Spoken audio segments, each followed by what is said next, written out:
వేదికగా సీఎం రేవంత్ కీలక వ్యాఖ్యలు చేశారు. 15 రోజుల్లో కోదండరాంను చట్టసభల్లోకి పంపిస్తాను, ఎవరు అడ్డొస్తారో చూస్తానని చెప్పి చాలా స్ట్రైట్ ఫార్వర్డ్ గా వార్నింగ్ ఇచ్చారు సీఎం. ప్రొఫెసర్ ఎమ్మెల్సీగా ఉంటే తప్పేంటి, డిసెంబర్లో మళ్ళీ ఉస్మానియా యూనివర్సిటీకి వస్తాను, ఆర్ట్స్ కాలేజ్ ముందే నేను సభ పెడతాను, మీటింగ్ పెట్టిన రోజు క్యాంపస్లో ఒక్క పోలీస్ కూడా ఉండొద్దు, ఆ మీటింగ్లో ఎవరి అభిప్రాయాలు వారు చెప్పొచ్చు, ఆ రోజు అక్కడికక్కడే జీవోలు ఇస్తానని చెప్పి కూడా చాలా స్ట్రైట్ ఫార్వర్డ్ గా నిజంగా ఆయన అక్కడ వేదికపై మాట్లాడుతున్నంత సేపు అక్కడ విద్యార్థులందరూ కూడా కేరింతలు చప్పట్లు వీలలు అంటే ఒక ముఖ్యమంత్రి డైరెక్ట్ గా పబ్లిక్ తో మాట్లాడినట్టుగానే ఆయన ప్రసంగం కనిపించింది. ఒక దమ్మున లీడర్ అని చెప్పి కూడా వారంతా అభివర్ణించడం మొదలు పెట్టారు. ఆ రోజు అక్కడెక్కడే జీవోలు ఇస్తానని కూడా చెప్పుకొచ్చాడట. త్వరలోనే 40,000 ఉద్యోగాలు భర్తీ చేస్తామన్నారు. మానవ రూపంలో ఉన్నటువంటి మృగాలన్నీ ఫామ్ హౌస్ లో ఉన్నాయని చెప్పి సీఎం రేవంత్ చాలా స్ట్రాంగ్ గా వార్నింగ్ ఇచ్చారు. సో ఎవరైతే కడుపు మంటగా ఉన్నారో, ఎవరైతే ఇబ్బందులు పడుతూ ఉన్నారో వారే అనవసరపు దుష్ప్రచారాల్ని తెరలేపుతూ ఉన్నారు, దుర్మార్గాలకు తెరలేపుతూ ఉన్నారు. ఇక్కడ అటువంటిది ఏది లేదు అని చెప్పి చాలా క్లియర్ గా ముఖ్యమంత్రి రేవంత్ రెడ్డి చెప్పుకొచ్చారు. సో నేను మళ్ళీ వస్తా, డిసెంబర్లో ఆర్ట్స్ కాలేజ్ వేదికగా నేను సభను పెడతాను, తెలంగాణ ఇచ్చినటువంటి ఆ సందర్భంగా అంటే డిసెంబర్లో తెలంగాణ ఇచ్చారు కాబట్టి డిసెంబర్ నెల చాలా నాకు ఇష్టము, సో వచ్చి సభ పెడతాను, అప్పుడు డైరెక్ట్గా విద్యార్థులతో మాట్లాడవచ్చు అని చెప్పి ఆయన చెప్పుకొచ్చారు. ఒకసారి ముఖ్యమంత్రి రేవంత్ రెడ్డి ఏం చెప్పారు, ఎటువంటి వార్నింగ్ ఇచ్చారో చూద్దాం. రాజకీయాల నుంచి వచ్చినోడే కదా, ఏ పేరైనా తీసుకోండి. ఈరోజు నా మంత్రివర్గంలో ఉన్నోళ్ళు, మీకు అందుబాటులో ఉండనోళ్ళ, మీరు కలిస్తే చెబితే విననోళ్ళ.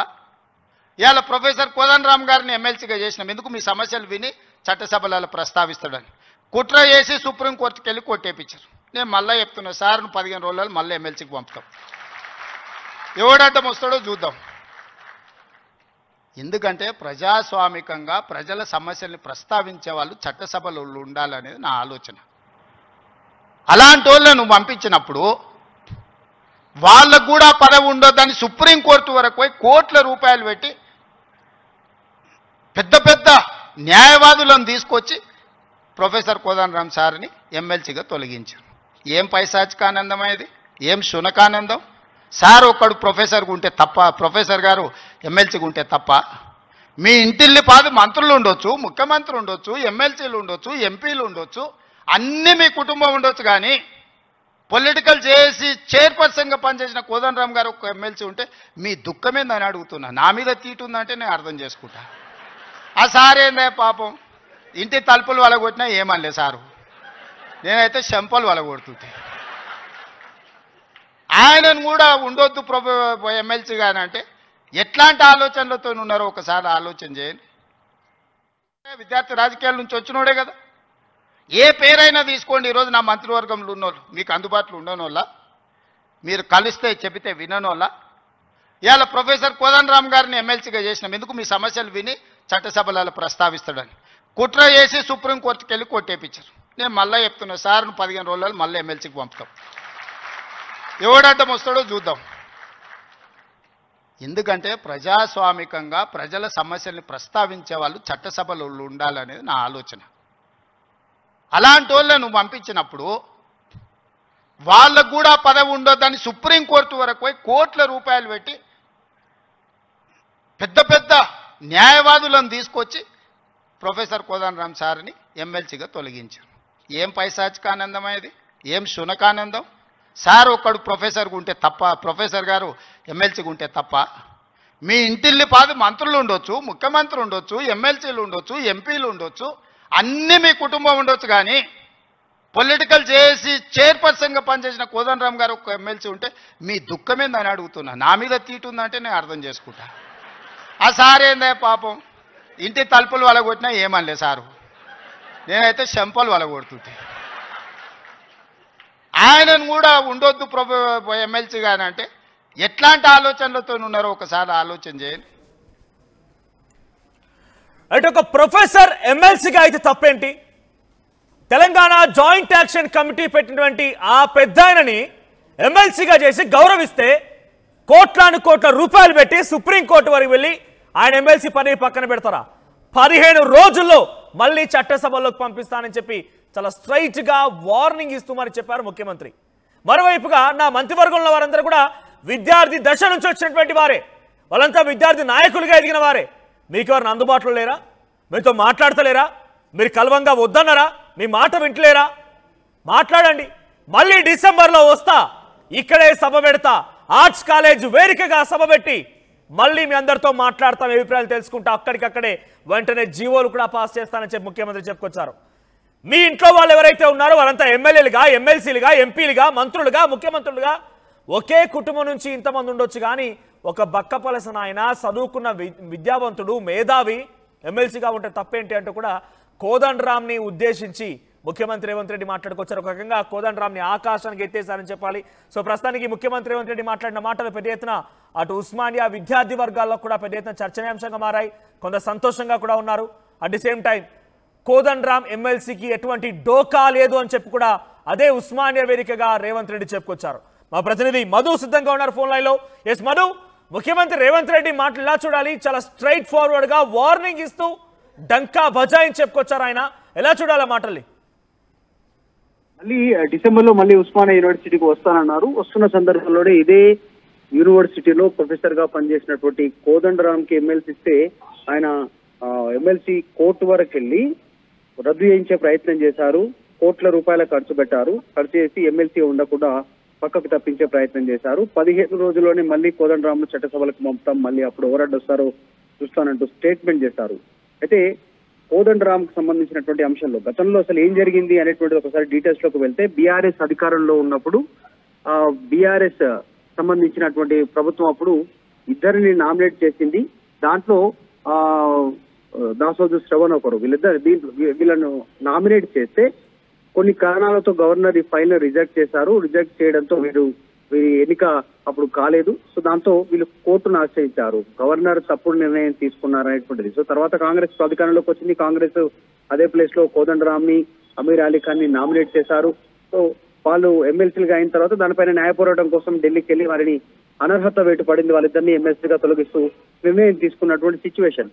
సో ఈ అంశాన్ని ప్రస్తావిస్తూ ఇదే ఉస్మానియా యూనివర్సిటీలో ప్రొఫెసర్ గా ఉన్నటువంటి కోదండరాం ఎమ్మెల్సీగా ఉంటే కూడా బీఆర్ఎస్ పార్టీ నాయకులు తట్టుకోలేకపోతా ఉన్నారు.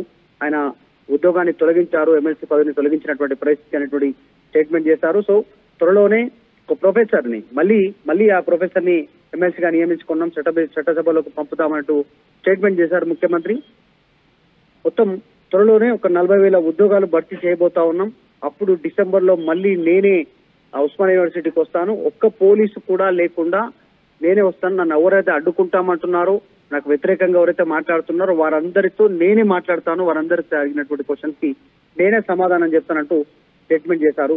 మొత్తానికైతే ఒక క్లారిటీ ఇచ్చారు ముఖ్యమంత్రి ఈ రోజు ఉస్మానియా యూనివర్సిటీ వేదిక నుంచి. కోదండరామ్ కి మళ్ళీ ఎమ్మెల్సీ ఇవ్వనున్నట్టుగా ఒక స్పష్టత ఇచ్చే ప్రయత్నం చేశారు.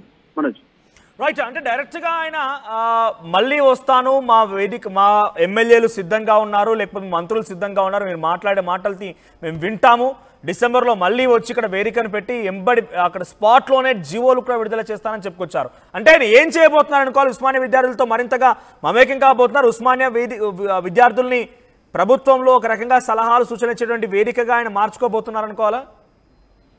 అంటే నోటిఫికేషన్ ఇచ్చిన తర్వాత వస్తాననేటువంటి స్టేట్మెంట్ చేస్తారు. ఆల్రెడీ ఇది August, September, October, November, December కేవలం 4 నెలల వ్యవధిలోనే 40,000 ఉద్యోగాల భర్తీకి నోటిఫికేషన్ ఇచ్చిన తర్వాత కాస్త పాజిటివిటీ పెరిగేటువంటి అవకాశం ఉంటుంది. విద్యార్థులంతా కూడా నోటిఫికేషన్లు వచ్చిన తర్వాత అప్లై చేసుకోవడము, వాటికి ప్రిపేర్ కావడము, వాటిపైన దృష్టి కేంద్రీకరించాల్సినటువంటి అవసరం ఉంటుంది. కాబట్టి సో ఆ టైంలో మళ్ళీ వస్తాననేటువంటి స్టేట్మెంట్ వెనకాల ఉన్న రీజన్ అదే. రిక్రూట్మెంట్ చేయబోతా ఉంది కాంగ్రెస్ ఒకేసారి 40,000 ఉద్యోగాలు అనేటువంటిది. ఇప్పుడేమో ఆల్రెడీ 65,000 ఉద్యోగాలు రిక్రూట్ చేశామని కాంగ్రెస్ ప్రభుత్వం చెప్తున్నప్పటికీ యాక్చువల్ గా టెక్నికల్ గా అది గత ప్రభుత్వంలో ఇచ్చినటువంటి ఉద్యోగాల సంఖ్య ఎక్కువగా ఉంది. కాబట్టి దాన్ని విద్యార్థులు, నిరుద్యోగులు దాన్ని డైజెస్ట్ చేసుకోవాలనేటువంటి సిచ్యువేషన్ ఉంది. కాబట్టి అందులో భాగంగా ఈరోజు ఈ స్టేట్మెంట్ చేసినట్టుగా తెలుస్తా ఉంది. 40,000 ఉద్యోగాల నోటిఫికేషన్ త్వరలో ఇచ్చి దాని తర్వాత ఉస్మానియా యూనివర్సిటీలో డిసెంబర్ లో మళ్ళీ వస్తాను, అప్పుడు ఒక పోలీస్ అధికారి కూడా కనిపించొద్దు, ఒక పోలీస్ కూడా ఉస్మానియా యూనివర్సిటీలో కనిపించొద్దు అనేటువంటి స్టేట్మెంట్ చేశారు. సో మొత్తానికి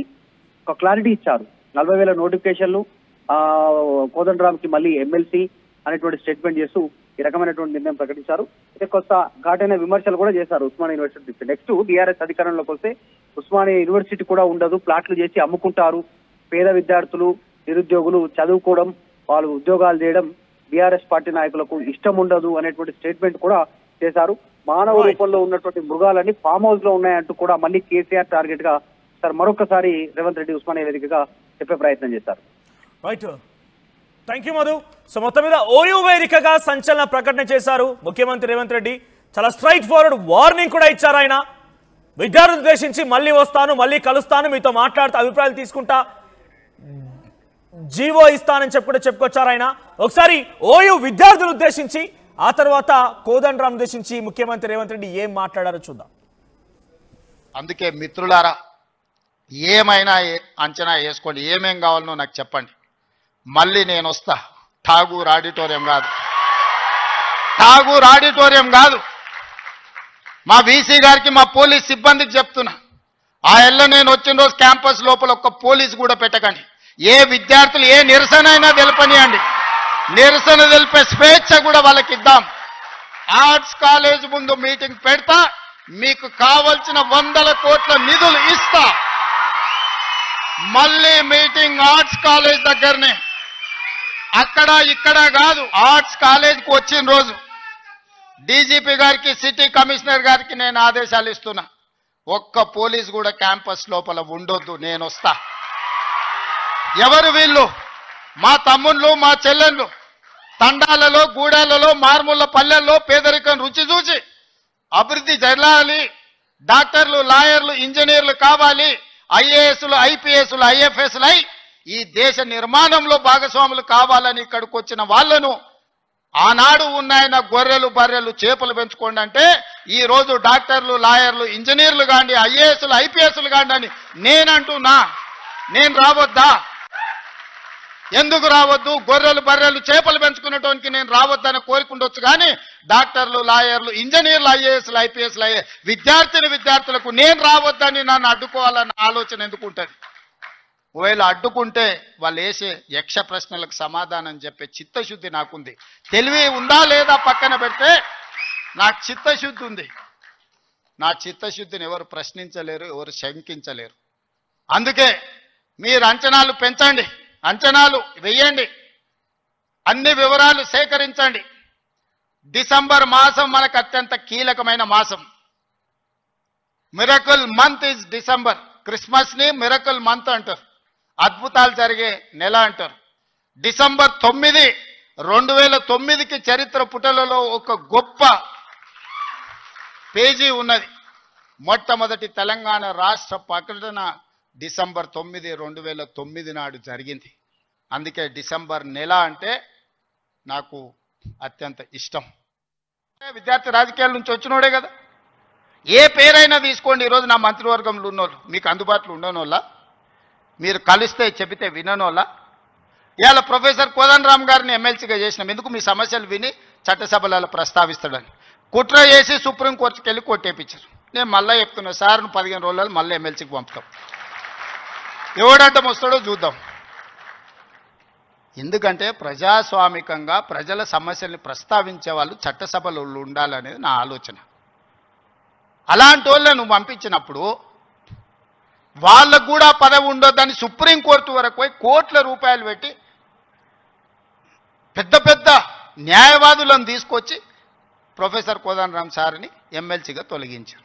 ఏం పైశాచికానందం ఇది? ఏం శునకానందం? సార్ ఒక్కడు ప్రొఫెసర్గా ఉంటే తప్ప, ప్రొఫెసర్ గారు ఎమ్మెల్సీగా ఉంటే తప్ప? మీ ఇంటిల్లి పాది మంత్రులు ఉండొచ్చు, ముఖ్యమంత్రి ఉండొచ్చు, ఎమ్మెల్సీలు ఉండొచ్చు, ఎంపీలు ఉండొచ్చు, అన్నీ మీ కుటుంబం ఉండొచ్చు, కానీ పొలిటికల్ చేసి చైర్పర్సన్గా పనిచేసిన కోదండరాం గారు ఒక ఎమ్మెల్సీ ఉంటే మీ దుఃఖమేందని అడుగుతున్నా. నా మీద తీటు ఉందంటే నేను అర్థం చేసుకుంటా.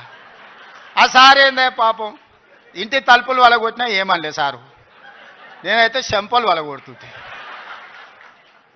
ఆయనను కూడా ఉండొద్దు ఎమ్మెల్సీ గాని అంటే ఎట్లాంటి ఆలోచనలతో ఉన్నారో ఒకసారి ఆలోచన చేయండి.